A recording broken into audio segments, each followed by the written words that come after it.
그의 눈에는 이윽고 어머니의 모습이 나타났고 그리고 어머니 곁에는 옆집 아저씨가 서 있었습니다. 아저씨가 노용필 군에게 황급히 말했습니다. 수채구멍이 막혔다고 하시길래 지금 막 도착하는 길일세.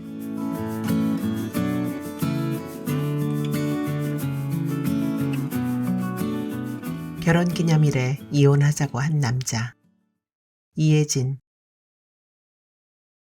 모처럼 미장원에 들러 머리를 매만지고 새로 산 원피스까지 잘 차려입고 나서 성문 씨의 아내는 약속 장소로 가는 동안 팔랑거리는 봄 나비가 된 듯한 기분이었다. 결혼한 지 5년 만에 처음으로 성문 씨가 먼저 결혼기념일을 기억하고 근사한 곳에서 약속을 잡은 그 능청스러움에 성문 씨 아내의 마음이 진작부터 들뜬 때문이었다. 할 말 있어 오늘. 호텔 레스토랑으로 7시까지 나와. 알았지? 예약석에 앉아 기다리면서 성문 씨 아내는 성문 씨가 보낸 문자를 몇 번이고 들춰보았다. 도대체 이 사람이 무슨 말을 하려는 걸까? 성문 씨의 아내는 곧 성문 씨와 보내게 될 시간을 떠올렸다. 근사한 저녁을 먹고 객실로 올라가겠지.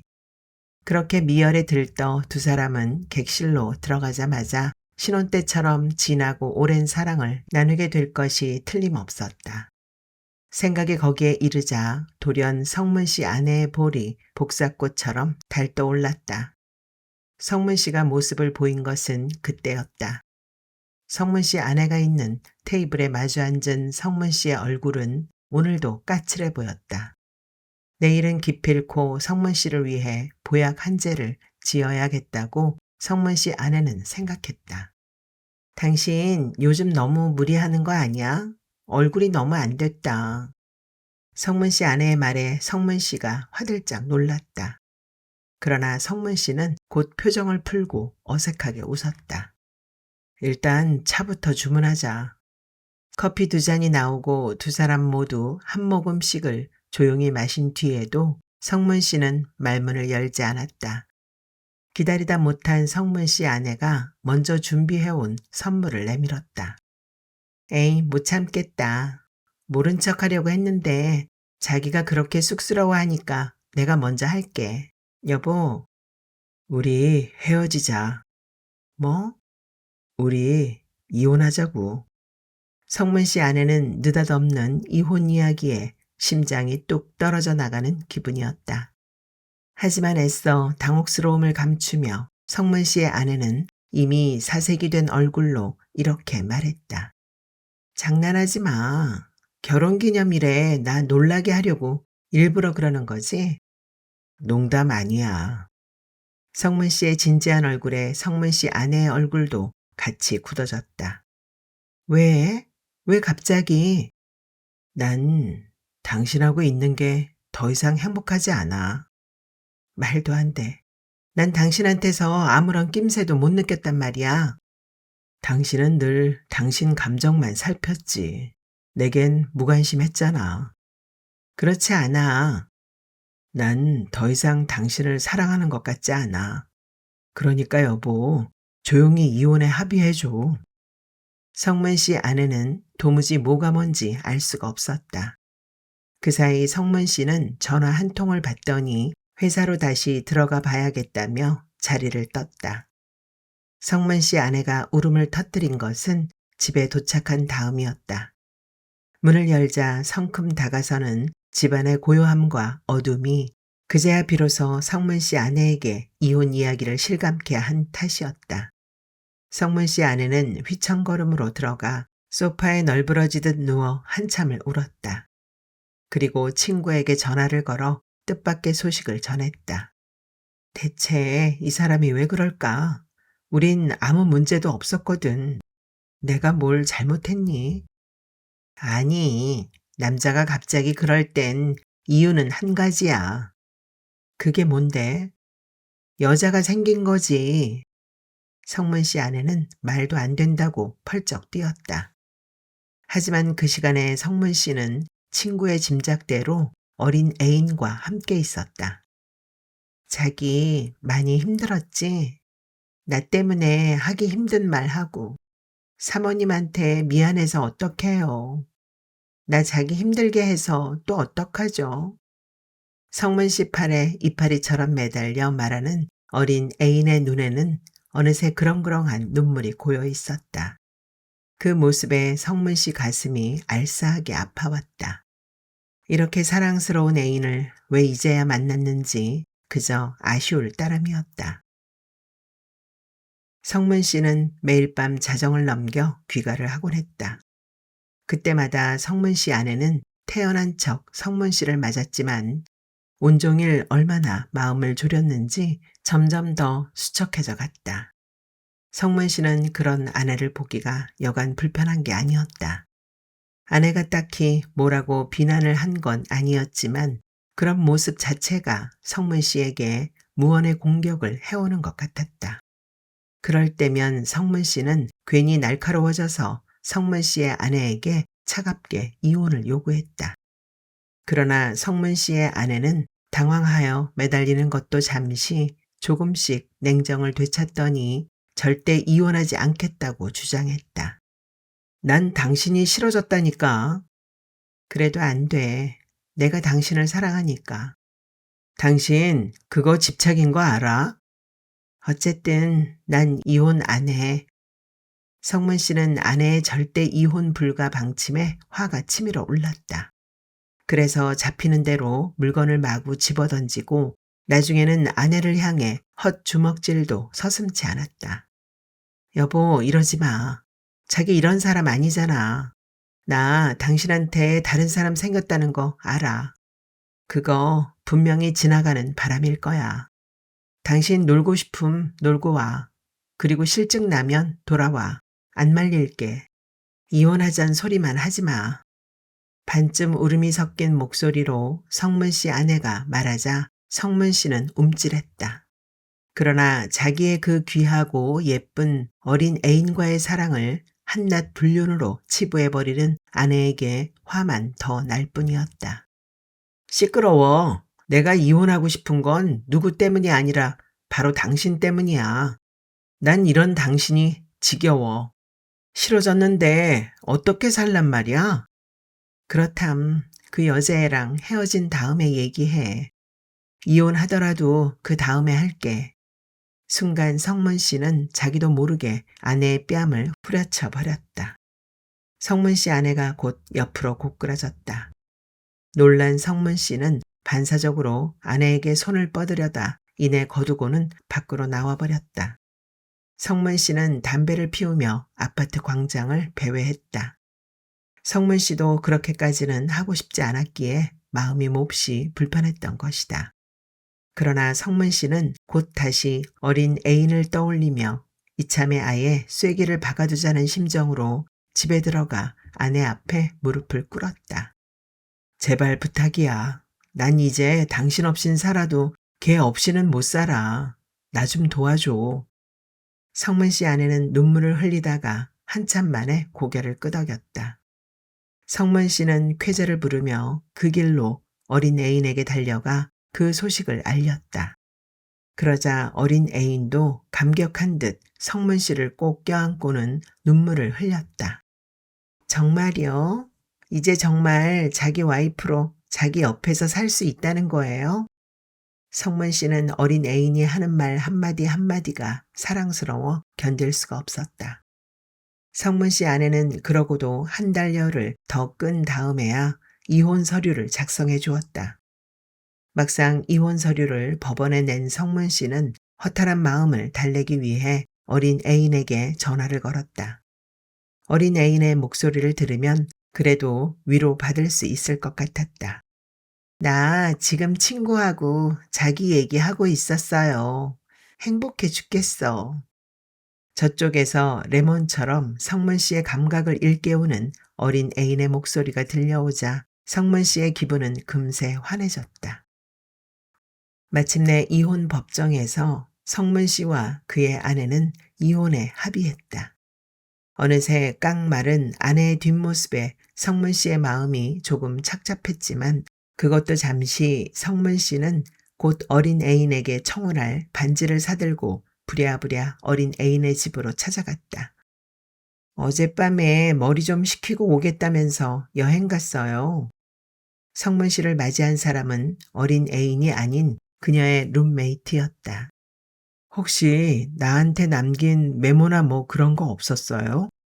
어린 애인이 어디로 갔는지, 왜 전화를 받지 않는지조차 대꾸해주지 않은 룸메이트는 성문 씨의 마지막 질문에도 고개를 저었다.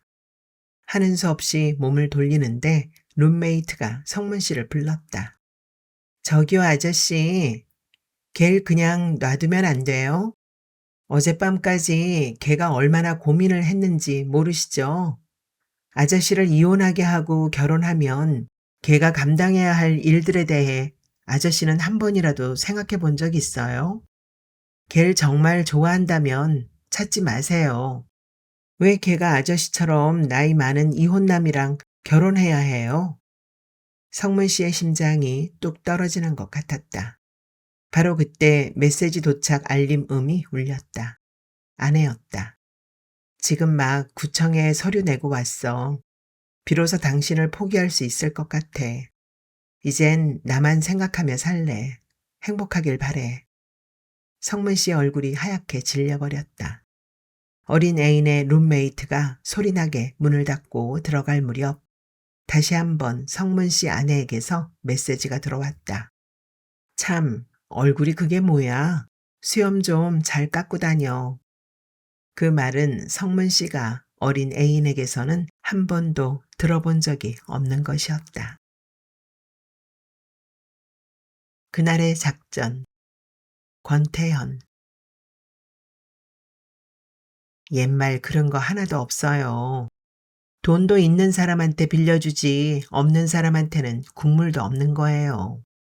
그러니까 제발 없는 신용 내지 말아요. 담배도 좀 좋은 걸로 사서 피우고요. 자, 돌아서 보세요. 아내는 넥타이를 매준 다음 양복을 들어 올렸다. 난 돌아서서 두 팔을 뒤로 뺐다.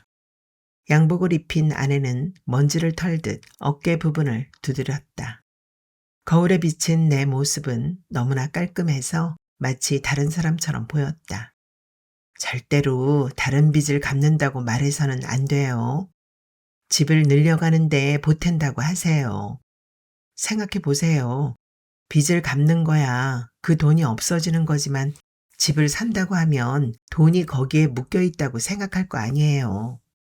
그리고 날이 갈수록 집값은 오르니까 못 받을지 모른다는 생각도 안 할 거고요. 꼭 그렇게 말해야 돼요. 알았죠? 아내는 다시 내 몸을 돌려 양복 깃을 잡아 당겼다. 그 바람에 내 고개가 끄덕거려졌다. 난 마음이 무거웠다. 그러나 아내를 실망시켜선 안 되기 때문에 어떤 내색도 할 수가 없었다. 역시 형부한테 이 양복을 빌려오길 잘했어. 터무니없이 클까봐 걱정했는데 역시 나이가 옷을 입는다는 말이 맞네요. 됐어요. 아주 근사해요. 아마 일이 잘 될 거예요. 몇 번이나 아래 위로 훑어본 다음 아내는 내게 흰 봉투를 내밀었다. 그 봉투에는 아주 잘생긴 글씨로 축 결혼이라고 쓰여져 있었고 그 아래쪽에 내 이름이 떨어질 듯 얹혀 있었다. 나는 목을 조이고 있는 넥타이가 불편해서 이리저리 목을 비틀며 봉투를 열어보았다. 봉투에 들어있는 돈이 꽤 많아서 난 놀란 눈으로 아내를 쳐다봤다. 돈을 빌리려면 투자를 해야 하는 거예요. 그 정도 부조를 해야 형편이 괜찮은 줄 알고 돈을 빌려줄 거 아니에요. 선 이자를 줬다고 생각하고 눈 딱 감고 그냥 내자고요. 나도 그 돈이 얼마나 아까운지 몰라요. 하지만 돈 보고 돈을 빌려주는 세상인데 어떡해요. 나를 다독거리려고 애쓰는 눈치였지만 아내의 표정은 결코 밝지 않았다. 나는 비참한 심정을 감추기라도 하듯 얼른 봉투를 안주머니에 집어넣었다. 그리곤 구두를 신었다. 뒤따라 나온 아내가 내 팔을 붙잡더니 다시 양복 위를 가볍게 털었다. 잊지도 않은 먼지를 털어내는 그 손길이 아내의 불안한 심정을 대신 나타내주고 있는 것 같아서 마음이 여간 착잡하지 않았다. 아마 웬만하면 빌려줄 거예요. 제가 오키한테 미리 얘기를 넣어 두었으니까 모른 체 하지는 못할 거라고요. 오키 남편이 당신에 대해서도 좋게 생각하고 있는 눈치니까 잘 될 거예요. 너무 걱정하지 말아요. 그리고 말을 꺼낼 때 기회를 잘 봐야 돼요. 사람들 있는 데서 얘기하지 말고 혼자 있을 때 자연스럽게 접근하라고요. 기회가 좋진 않지만 오늘 꼭 얘기해야 돼요.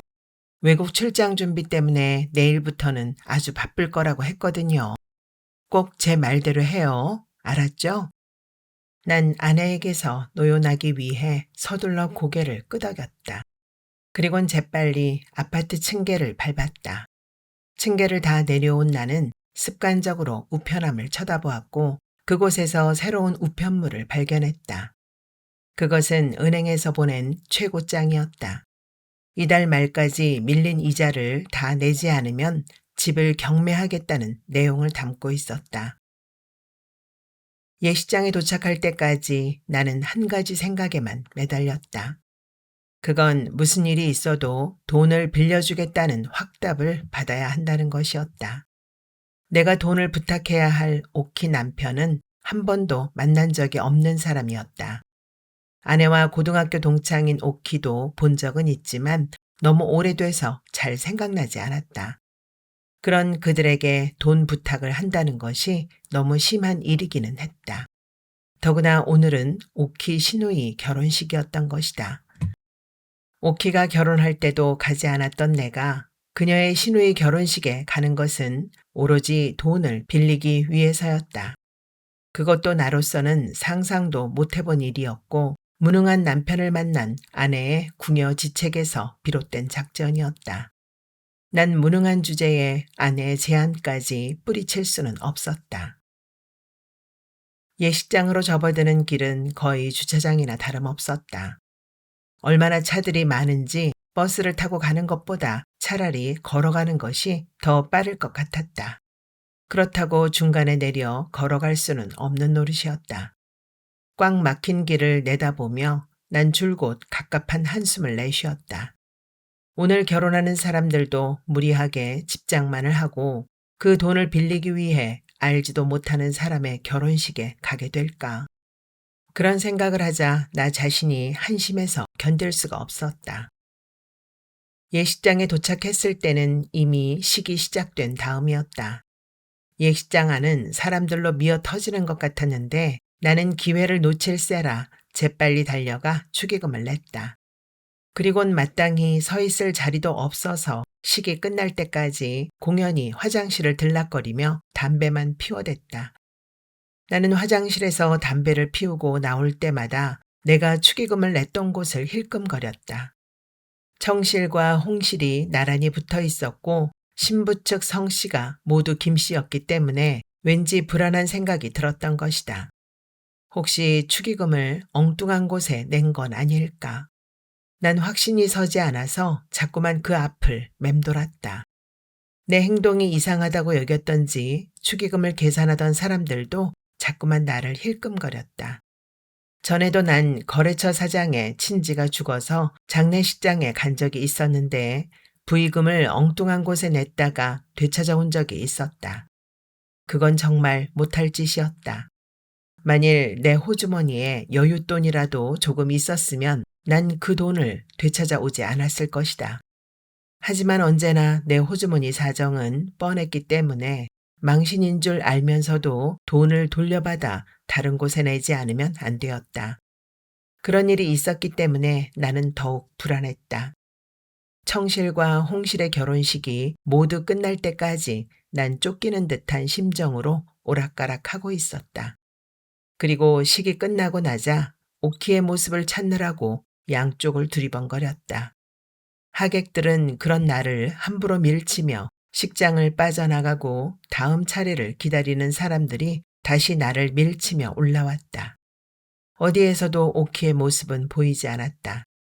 기념 촬영이 다 끝나갈 무렵쯤 되어서야 난 예식장을 잘못 찾아왔을지도 모른다는 생각을 하기 시작했다. 그러자 온몸의 기운이 다 빠져 달아나는 것만 같았다. 하는 수 없이 난 아내한테 전화를 걸어 청첩장을 확인해 보라고 했다. 맞아요. 그 예식장이에요. 그리고 신부 이름도 김미라가 맞고요. 다시 잘 찾아봐요. 원래 집안 사람이 결혼하면 그 뒤치다꺼리 하느라고 식구들이 바쁘잖아요. 정 못 찾겠으면 가서 물어보면 되잖아요. 그렇게 생각이 모자라요, 당신? 걱정스레 말하기 시작하던 아내는 끝내 짜증을 내고 말았다. 그 순간에도 나는 아내를 이해했다. 내가 짜증이 나서 미치겠는데 아낸들 왜 그렇지 않겠는가. 난 전화를 끊고 나서 아내가 시킨 대로 그 집 가족으로 보이는 사람한테 물어보았다. 그리고 나서야 오키를 만날 수 있었다. 어머, 너무 멋있게 변하셔서 제가 몰라봤어요. 어쩜 전보다 훨씬 좋아 보이시네요. 하시는 일이 잘 되는 모양이죠? 의례적인 말이겠지만 그래도 난 오키의 인사를 들으며 일단 일이 잘 되어갈 것이라는 느낌을 받았다. 그리고 그녀의 남편과 인사를 나누면서는 더욱더 그랬다. 오키 남편은 호탕하게 웃으며 식당으로 함께 가자고 했고 나 역시 공연히 허허거리며 그를 따랐다. 결혼 필요연이 있는 식당의 대부분이 그러하듯이 내가 들어선 식당도 거의 아수라장이었다. 오키 남편은 내게 자리를 마련해주고는 곧 다시 올 테니 먼저 식사를 하라고 했다. 난 그가 다시 오면 무슨 말부터 꺼낼까 생각하면서 천천히 음식을 먹기 시작했다. 그러다가 그만 시뻘건 양념이 되어 있는 김치 조각을 바지에 흘리고 말았다. 둘러보았지만 휴지는 눈에 띄지 않았다. 난 아까 아파트를 나오며 우편함에서 가져왔던 우편물을 생각해내고는 안주머니에 손을 넣었다. 그런데 봉투를 꺼내는 순간 난 숨이 꽉 막히는 것만 같았다. 아무리 눈을 닫고 다시 보아도 그 봉투에는 분명히 축 결혼이라고 쓰여져 있었다. 그렇다면 내가 축의금이라고 낸 것은 은행에서 보낸 최고장이 아닌가. 난 그 자리에 더 앉아 있을 수가 없었다. 거짓말이 안 좋은 이유. 구효서. 노영필 군은 올해 나이 22입니다. 그에겐 송채원이라는 예쁜 여자친구가 있었죠. 어느 일요일 그녀에게서 전화가 왔습니다. 저 있잖아. 오늘 우리 집 비어. 노영필 군은 두 귀가 번쩍 뜨였습니다. 그래? 언제부터? 그는 침을 꼴깍 삼켰습니다. 아, 황홀한 일요일이 되겠구나 생각했던 거지요. 오전 10시부터 부모님이 남동생을 데리고 청평에 가시기로 했거든. 올 거지? 물론이지. 당장 달려가겠어. 요즘 젊은이들은 때와 장소를 가리지 않고 애정 표현을 한다고들 합니다. 어떤 젊은 연인은 사람들이 잔뜩 모여있는 횡단보도에서도 스스럼 없이 키스를 한다더군요. 카페 같은 데서는 가벼운 패팅 정도는 흔히 볼 수 있는 일이죠. 이제 신세대니 X세대니 하는 부류들은 사랑을 나누는데 남들의 이목을 그다지 의식하지 않는 것입니다. 하지만 그렇다고 해서 충분히 마음속의 감정들을 교환하지는 못하죠. 아무리 그런 쪽으로 개방된 시절을 산다고 해도 남들의 눈과 귀가 있는데 어떻게 태어날 수 있겠습니까? 어떻게든 자제할 수밖에 없는 거죠. 그래서 예나 지금이나 연인들은 둘만의 은밀한 시간, 둘만의 은밀한 공간에 굶주려 있는 것일 겁니다.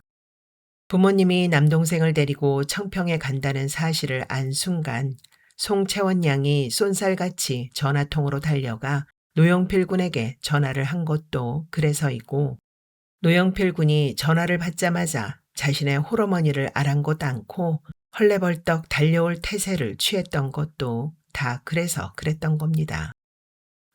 바깥에서도 얼마든지 사랑을 속삭일 수 있지 않겠느냐고 말씀하실 분이 있을 겁니다. 하지만 그게 말처럼 그렇게 쉽지는 않은 겁니다. 아까도 말했지만 개방된 공간에서는 아무래도 제한된 말과 행동밖에는 못하는 것 아니겠습니까? 저녁을 기다려 무슨 공원이나 한강 고수부지 같은 데를 찾아가 보면 이미 적당한 장소는 대만원인 것입니다. 생각해 보십시오. 지금 이 순간 사랑에 빠져 있는 인구가 얼마나 많겠습니까? 조금만 후미지거나 어둡거나 어떤 구조물로 은폐되어진 곳이라면 영락없이 연인들로 꽉꽉 들어차 있는 것입니다. 사정이 그러하니 텅 빈 자기 집은 더없이 훌륭한 데이트 장소가 되는 것입니다. 부모님이 어디 멀리 떠나고 난 뒤 남자친구나 여자친구를 집으로 불러들이는 건 영화나 소설 속에선 흔히 볼 수 있는 장면이죠. 노영필 군과 송채원 양도 그랬던 것입니다. 아무리 시끄럽게 떠들어도 상관없지요. 무얼 끓여 먹어도 상관없습니다. 분위기 있는 음악도 마음대로 골라 들을 수 있고 머리를 맞대고 앨범을 구경할 수도 있으며 폭신한 소파에 앉아 원두 커피라도 뽑아 마실 수 있는 것입니다. 말하자면 가장 여유 있고 느긋한 데이트를 즐길 수 있는 것이죠.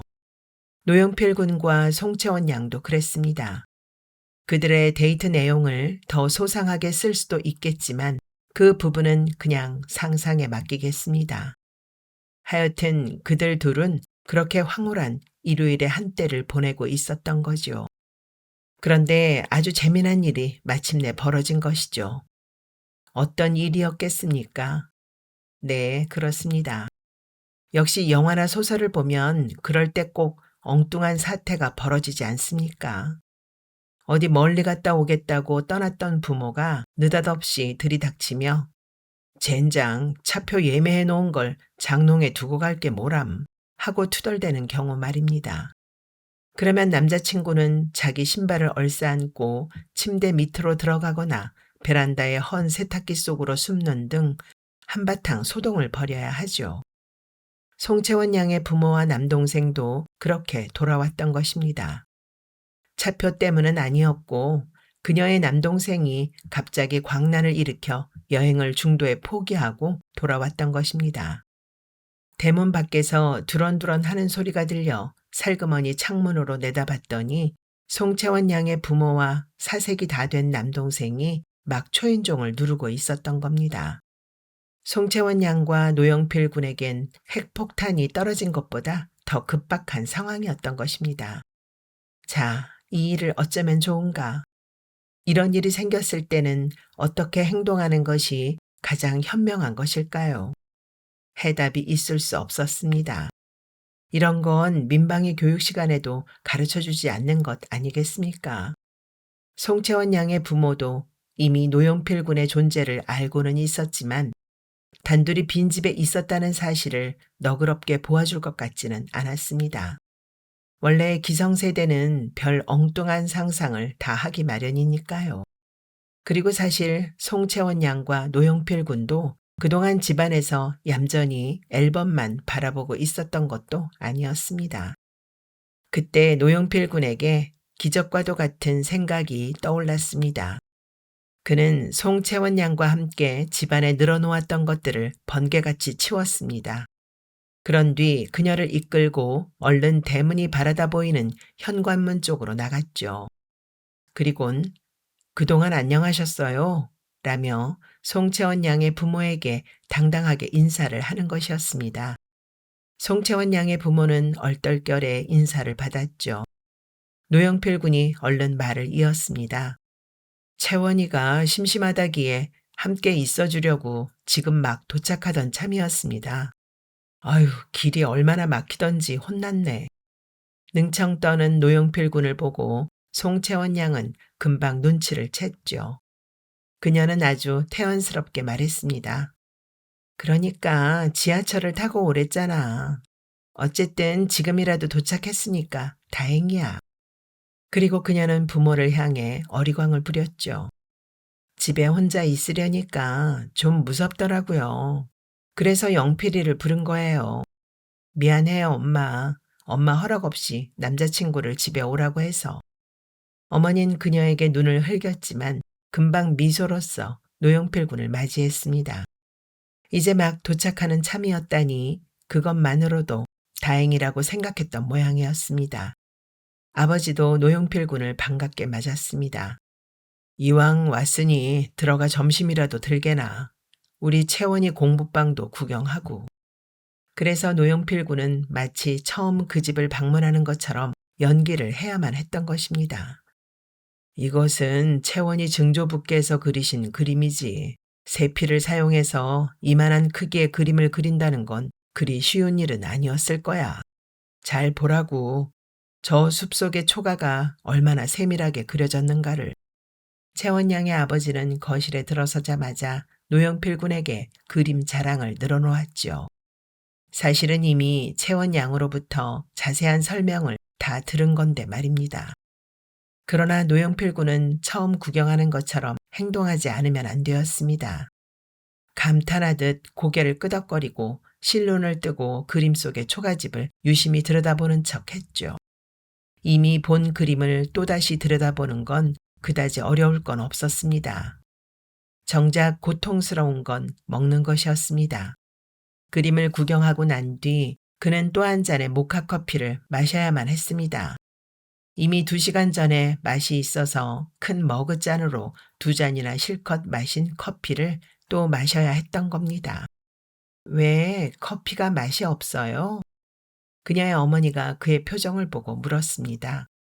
그러면 그는 바늘에 찔린 듯 깜짝 놀라며 대답했죠. 아닙니다. 향기가 무척 좋습니다. 사양할 수가 없었던 것이죠. 그런 걸 두고 울며 겨자 먹기라고 하던가요. 커피뿐만이 아니었습니다. 과일도 먹어야 했습니다. 이미 구경한 채원 양의 방을 또 구경하면서 여자의 방을 처음 보는 것처럼 한껏 신기한 눈빛을 하고는 두리번거려야 했습니다. 은밀한 데이트 한번 하려다가 이게 무슨 고생이라. 그는 그날 점심을 2번씩이나 먹어야 했습니다. 똑같은 그릇에 똑같은 숟가락, 똑같은 반찬과 똑같은 국물을 두 눈 꾹 감고 먹어야 했던 것입니다. 채원 양의 집에서 나올 때쯤 해서는 그의 배는 임신한 여자처럼 튀어나와 있었죠. 배가 하도 불러서인지 그는 졸립고 힘이 들었습니다. 만사 제쳐놓고 어머니 혼자 계신 집으로 달려가 한잠 자고 싶었죠. 그는 비몽사몽간을 헤매며 지하철을 타고 버스를 타고 뛰고 걸어서 집으로 돌아왔습니다. 그의 뇌리에는 오로지 이불과 베개밖에는 떠오르는 게 없었습니다. 대문의 초인종을 누를 때는 눈꺼풀이 거의 반 이상 감겨 있었죠. 초인종을 누른 지 얼마간의 시간이 흘렀을까. 그의 눈에는 이윽고 어머니의 모습이 나타났고 그리고 어머니 곁에는 옆집 아저씨가 서 있었습니다. 아저씨가 노영필 군에게 황급히 말했습니다. 수채구멍이 막혔다고 하시길래 지금 막 도착하는 길일세.